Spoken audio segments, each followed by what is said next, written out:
Good afternoon, everybody. Good morning, actually.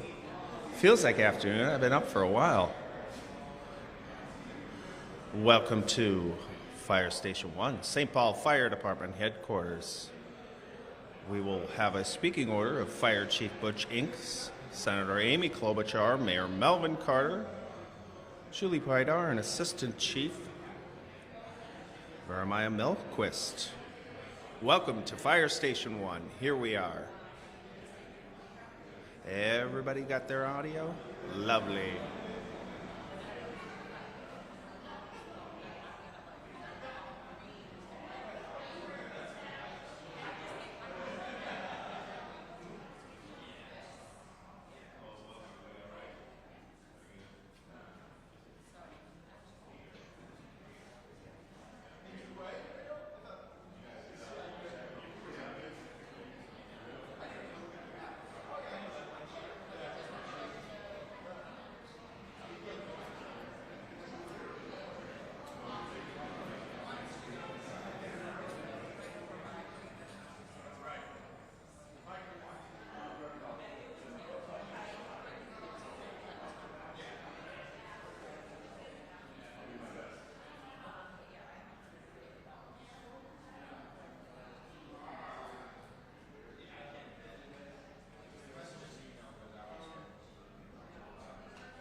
down. You know? Yeah.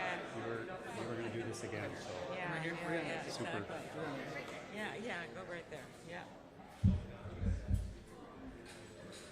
Good to go. Okay. All right. Good morning, and thank you for being here. My name is Butch Shanks. I have the honor of serving as the fire chief for the St. Paul Fire Department. On behalf of our department, welcome to Station 1. I want to extend a special welcome to our union leaders who advocate tirelessly for the firefighters across the nation. We have IFF Local 21 President Kyle Thornburg here, IFF Local President 82 Mark Lakoski here, and Minnesota Professional Firefighter President Scott Vadnais. You know, your work is deeply appreciated, so thank you. Julie Paidar, wife of fallen Fire Captain Mike Paidar. You know, your continued dedication is the reason we're here today, and I just want to say welcome and thank you for all your work you're doing. Mayor Melvin Carter, thank you for never wavering in declaring firefighter illness, such as cancer, as a line-of-duty injury. And tragically, sometimes those are line-of-duty deaths. Mayor Carter has never wavered on accepting those claims and calling them out intentionally as job-related injury or death. So thank you so much. Thank you. And to Senator Amy Klobuchar, you know, we met back in late June, early July. You know, you made it clear that your work was not finished on this act. You know, the passion you showed that day and your continued fight to secure benefits for firefighters and for the families who have lost loved ones in the line of duty, it's just an inspiration.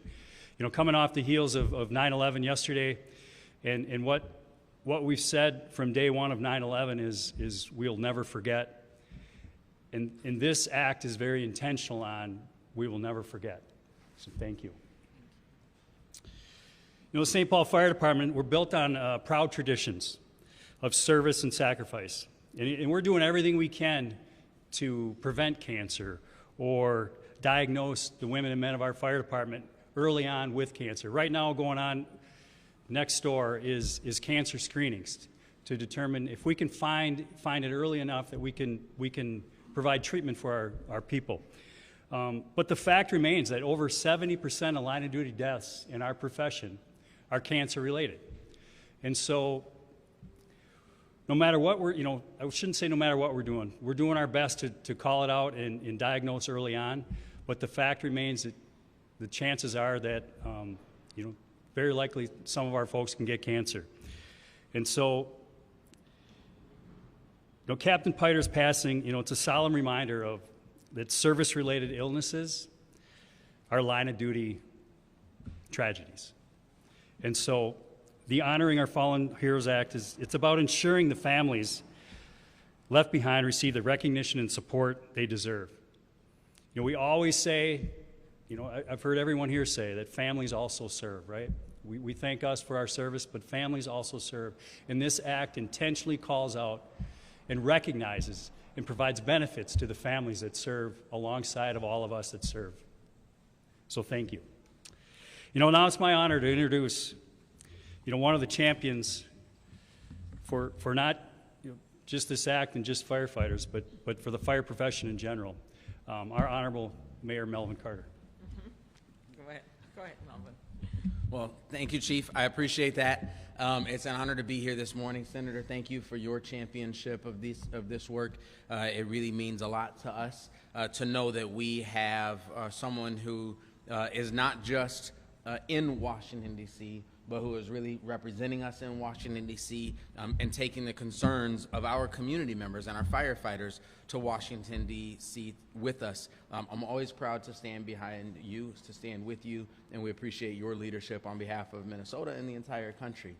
To all of our firefighters here, thank you so much. The union leaders here, thank you all so much for your willingness to operate as true heroes in our community.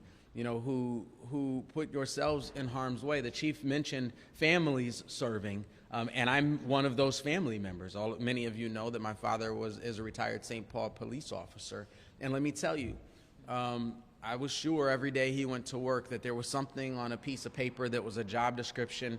For me, the number one job duty of our emergency responders is to keep yourselves safe, is to keep yourselves healthy, and to hug and kiss your children and family at the end of the day. And that's what this is about. Chief Inks, I want to thank you for hosting us. Thank you for being your voice in this work. And of course, Julie, I'm honored to be with you again to celebrate Mike's life and legacy. And as you share your story, your courage and your strength is incredible to us all. And we all draw inspiration from you as Mike lives on through you. So thank you very much. Yesterday was the 24th anniversary of 9/11. When 343 firefighters made the ultimate sacrifice responding to the World Trade Center attacks. And today, 11,000 active and retired FDNY members have been diagnosed with at least one World Trade Center-related disease. Over 3,500 are suffering from cancer. It's a stark reminder that the sacrifices of our first responders continue long after the smoke has cleared. A third-generation firefighter, Captain Paidar, followed in the footsteps of his father and his grandfather. He wore that uniform with pride and courage and was a firefighter in every sense of the word. Captain Paidar showed up, shift after shift, undaunted by the dangers of this job. He battled fires, responded to emergencies, and carried others to safety without hesitation. But the risks he faced did not end when the flames went out. He was diagnosed with an aggressive form of acute myeloid leukemia and passed August 26, 2020, after a 6-month battle. 5 years ago last month, we lost a father, a husband, a son, a brother, a teammate, and a friend. We lost a man whose commitment to serving others was matched only by his love for his family and his fellow firefighters. His legacy will forever be etched into the story of our city, our state, our nation.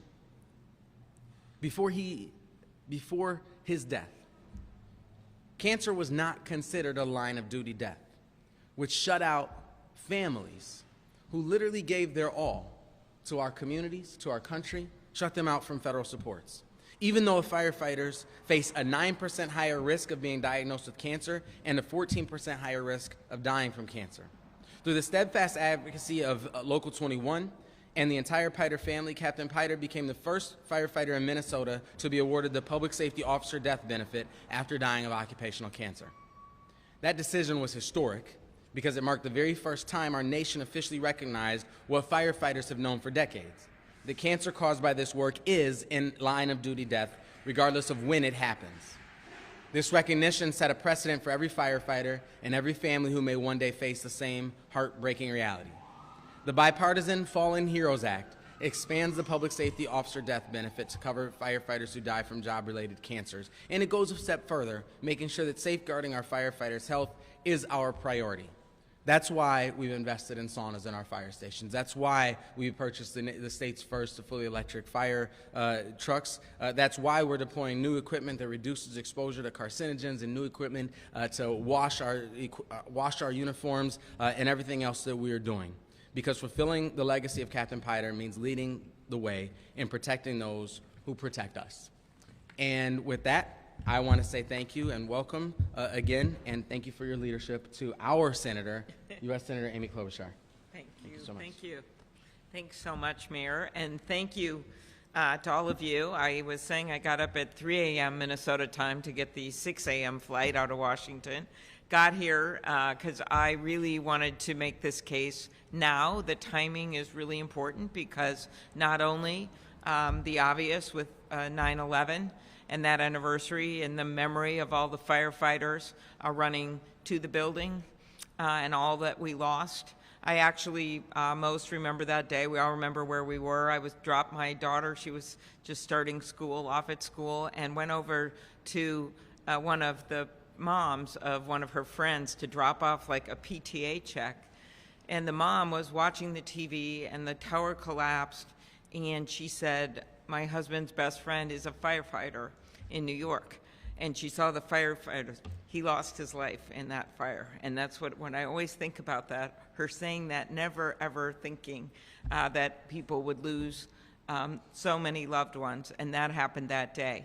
the other reason it is so timely is that we now know more and more and more about what caused these illnesses, not only from 9/11, but what our military, what our troops have been seeing when they're stationed next to burn pits, and then, of course, what our firefighters right here at home are experiencing. And the final reason it's timely is that we have a bill in front of us, the National Security Bill, that once again, in the Senate, it is a incredible jigsaw puzzle of trying to get everyone on. Someone will be for a bill, then they're against it. But we have, thanks to Julie's work and so many of the other families across the nation, added more and more sponsors. Senator Kramer and I, the Republican from North Dakota, lead the bill, and we've added more and more sponsors. We've cleared it through the Judiciary Committee, which is not an easy thing to do. Just to give you a sense of it, the Judiciary Committee goes from like Cory Booker to Josh Hawley, okay? We got it through that, and now we have both Senator Thune, the majority leader, and Senator Schumer, the minority leader, favoring the bill and asking that it be put on the defense bill. So that's where we are right now. If one or two of them object, then we're going to have to try to find another vehicle that might be easier, but that's what we're doing right now. I want to thank these incredible local fire leaders that are with us, Assistant Chief Melquist. I mentioned Julie. I'll talk about her a little later. We have got President Kyle Thornburg with us. We have Mark Lukowski from the Minneapolis Local 82 president with us. Scott Vadnais is with us from Minnesota Professional Firefighters and many other leaders. So I want to thank St. Paul firefighters in particular. They've always been the most visible face of Minnesota firefighters. Don't tell that to Minneapolis. Don't tell them. Don't. Woo. When it comes to advocating for good policy and coming to Washington and making the case. I know last year, St. Paul firefighters, Mayor, responded to 50,000 calls, wow, protecting people, homes, and businesses from fires, keeping people safe. Early Wednesday morning, just this week, the St. Paul Fire Department responded to a fire at a vacant duplex in the Railroad Island neighborhood. When firefighters arrived, flames had engulfed multiple floors. One firefighter was hospitalized. Fortunately, the injuries were minor, but it is another reminder of the sacrifices firefighters are willing to make. Every single day, you are called to put your lives on the line to save others. You can't teach that kind of heroism. And before I go on, speaking of heroism, I do want to thank the first responders and all those at the scene of the horrific murder in Utah. Our thoughts, of course, and prayers are with the family of Charlie Kirk. And it is, maybe if you guys have one question on that, we can talk about it later, but it has been, of course, for us in Minnesota, really difficult as we think back to our summer, which included losing those little kids in the church, which included the assassination of Melissa Hortman and her husband and the shooting of Senator Hoffman. And when you think about, are there heroes in these stories? There's heroes in every story. There are heroes in every fire, because people have literally signed up to put their own lives at risk for ours. There's heroes of those kids in that church and the police that ran into that scene and saved so many lives. The medics, the nurse that went into the MRI machine with the little kid, all of those things. That's what we think about when we think about heroes. It's uncommon selflessness, courage, and patriotism. So let's talk about the bill. It's the least we can do, the honoring our Fallen Heroes Act. I mentioned I got Senator Kramer to lead the bill with me, but this bill was truly inspired not by politicians, but by the late St. Paul Fire Captain Mike Paidar. The mayor talked about the captain, and I saw a few little tears in some of the eyes of the people here that actually worked with him and knew him so much better than I did or those of us that talk about his memory in Washington, but a 15-year career first with Maple Grove Fire Department, then moves over to St. Paul, 1,600 fire runs, 4,800 EMT runs. And on the job, like so many of our firefighters, he gets exposed to toxic substances, gets acute myeloid leukemia, as the mayor explained, and then just 6 months later, leaves behind Julie and Matthew and Megan. But they weren't really left behind because they kind of then took the lead in the hardest of circumstances in that they led the charge, not only in the state to change that law and not only for their family, but for so many sadly that will follow in their footsteps, but now is a model for what we can do federally.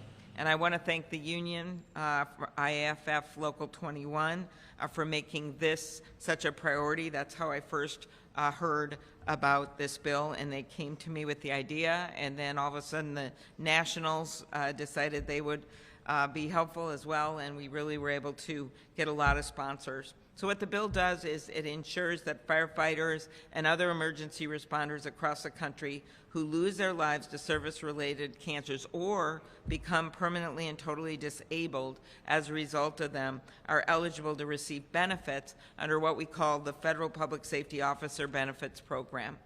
Expanding the program to cover these illnesses honors the commitments that we've made. And it makes sure that if someone has, say, retired but then gets cancer, it's not like they're cut off at that point.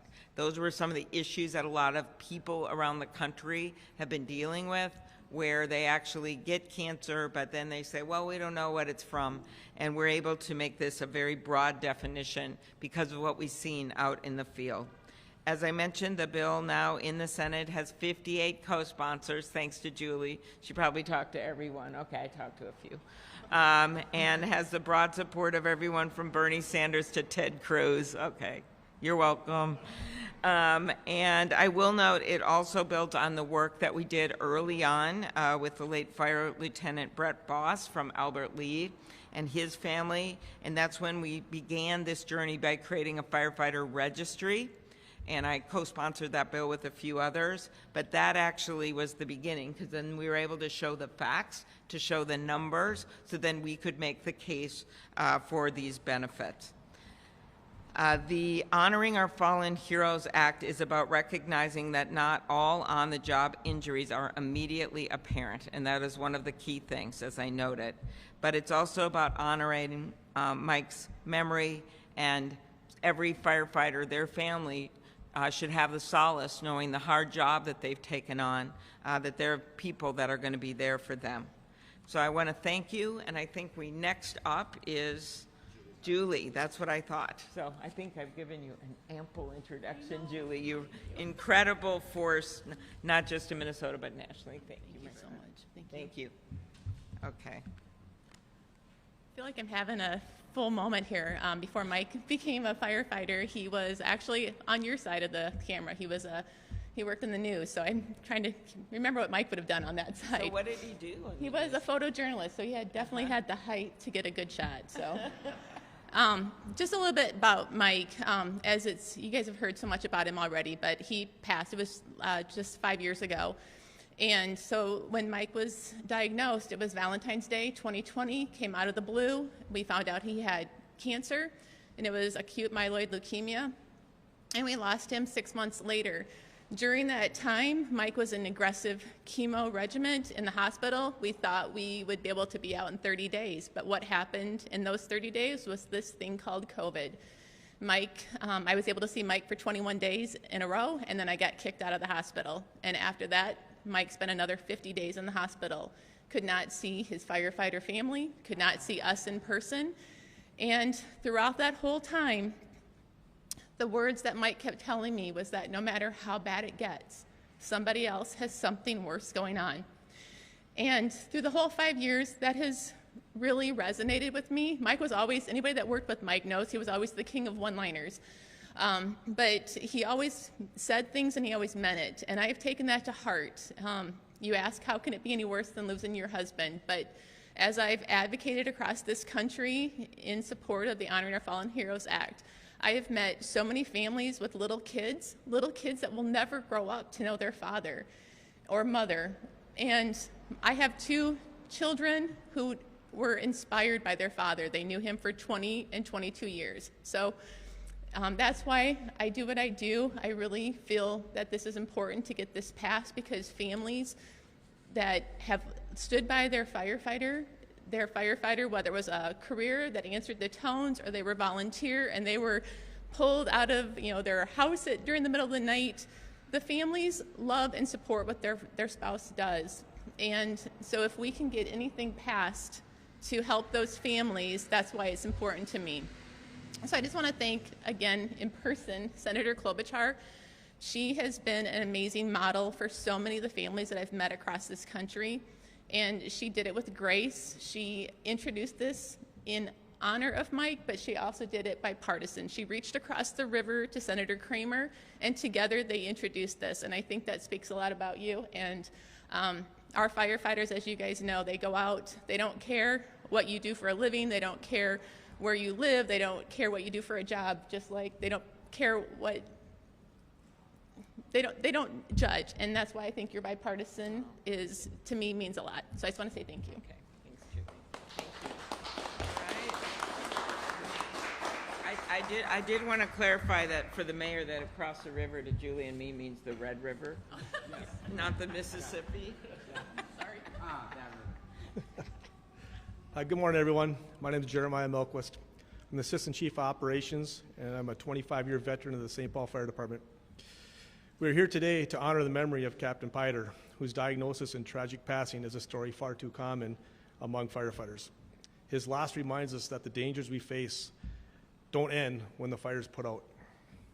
Last year, our department offered voluntary enhanced cancer screenings, just like the ones happening next door right now. I'll admit, like many of us, I was hesitant to go.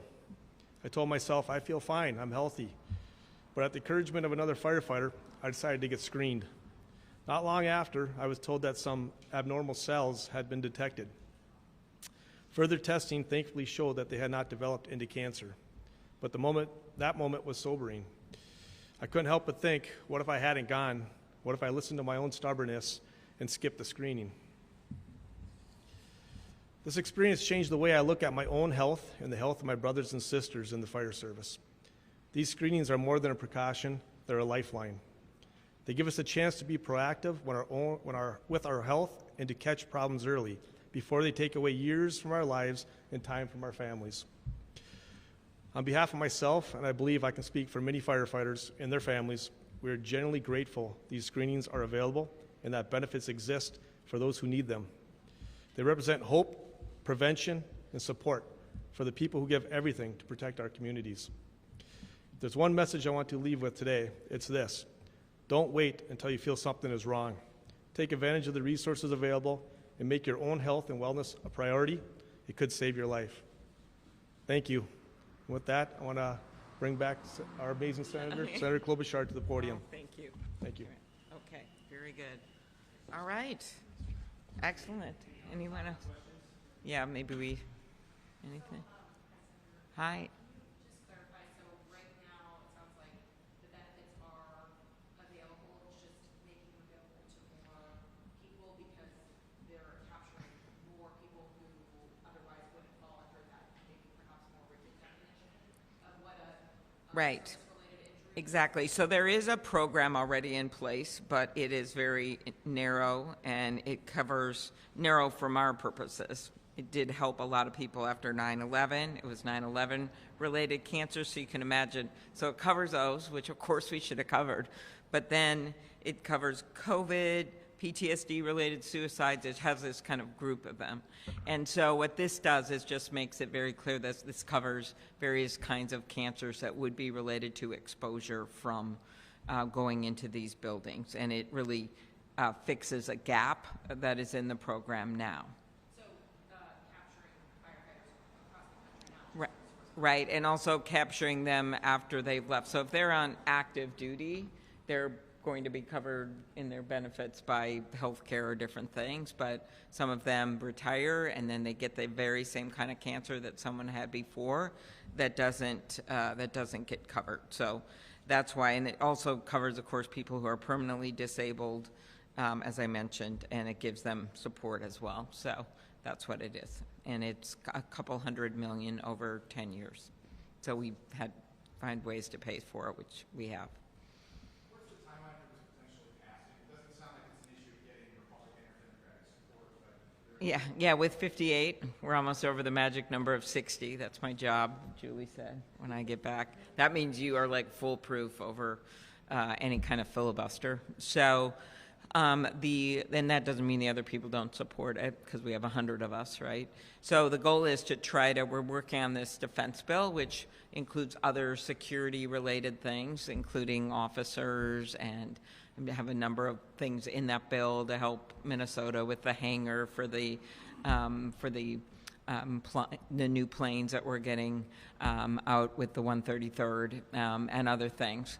But in that bill, we have amendments. So we're in a group of amendments, basically, that we're trying to get unanimous support for. It doesn't mean they'll all vote for the bill, but we have to get the amendment by them. So that's what we're trying. Other vehicles, if we can't get it on that, and the national firefighters have made this their number one and only priority on this bill. But if we don't get it on that, then we have the end of the year budget bill. There'll be other things that we would be able to try to attach it to. Because in the Senate, you usually don't vote on one thing at a time, because you have to get all 100 people to agree, like a volleyball team resolution, maybe. And then otherwise, you have to combine them. It's just the way our rules work. That'll be a really interesting tidbit for you guys to use on the news, I know. Okay.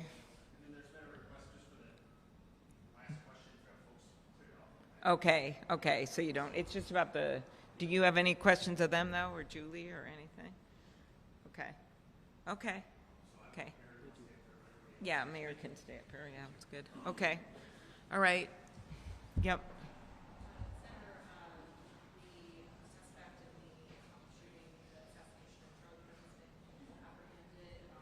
You briefed on that, and I guess, can you speak to that tragedy? Well, I really appreciate the work of law enforcement here on the local, state, and federal level. We all know the manhunt that we had in Minnesota for 44 hours to catch the assassin that killed Melissa Hortman and her husband, Bolter. And we know how heartbreaking that can be when you're close to finding him, or you've got some kind of a perimeter and he got through. And then photos were released. If you remember in Bolter's case, the original photos had a mask, so you couldn't see who he was. But eventually, those photos were helpful, as was finding the car and figuring out who he was. You had the same kind of thing happen in Utah, where they eventually, oftentimes, this is from my old days in law enforcement, you try to find them before putting the photo out, because you don't want to let them know that you know what they look like.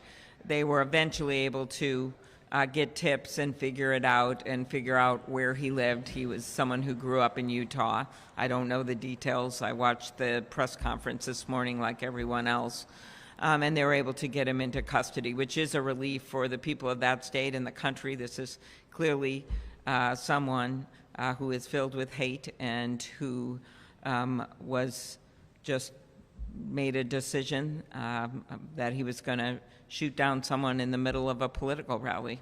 And I do think in general that it makes us think about, after seeing what happened to Melissa and Mark, where things are right now in our country. And I believe that there was a time in our politics where you could have decent disagreements and discussions about issues without it resulting in a murder, or without it resulting in the kind of day-to-day fury that you see online. And that sadly has triggered people who are clearly psychopaths to take a gun and kill people. And even the Annunciation shooting, while that did not involve political victims, instead it was 8 and 10-year-olds, there was a manifesto with clear anger, all-purpose, can't put a pin in the ideology. And I think instead of saying which side is this person on, because we've seen it right, we've seen it left, we saw the attempted assassination of President Trump, I think that the answer in the political realm lies in policy changes with security, sure, policy changes with guns, policy changes with what's online and what's allowed and the misinformation and all of the vitriol. You can't police some of the speech, but when people are downright making things up or they are using people's images, as happened to me a few months ago with this relatively silly AI video, but people thought it was real, that's other policy changes you can make. And then the bigger thing is not a policy change. You know, we've got to decide, is this a democracy that we want to keep being part of? And I think the answer is yes. I can't think of another country I'd rather live in. I was thinking, my mind drifted to the Vikings for some reason this weekend, and I loved J.J. McCarthy's words in the huddle when he said to them, well, and I'm paraphrasing, is there someplace else you'd rather be? And that's what I think about our country. It has always been imperfect, but it is this kind of discourse and anger and hate that is now triggering these psychopaths. We've always had assassinations in the past, but we've never seen such a rash of them consecutively from people who have different views and against politicians that have radically different views than each other, right? So the answer is, it must be in the hearts of people that are really flaming this. And a lot of it, again, I don't keep mention online, but a lot of this has a through line to things they've read online, and that we've got to change this.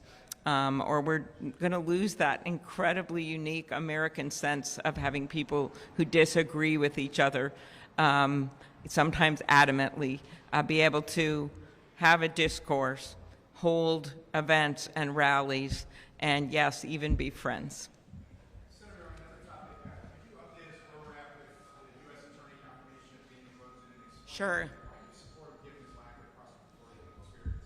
Oh, well, Dan Rosen came out of a committee, kind of along the lines as we were talking about here, that Representative Emmer put together. And it had actually a former Minnesota Supreme Court justice that headed it up. He's very well respected.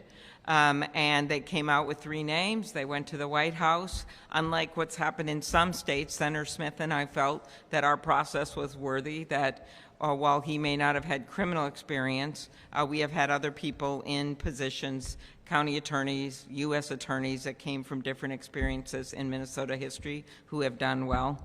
And so that alone would not be a reason that we would not have given the what we call blue slip to let Mr. Rosen go ahead. Right now, his nomination just came again through the Judiciary Committee this Thursday with most Democrat support.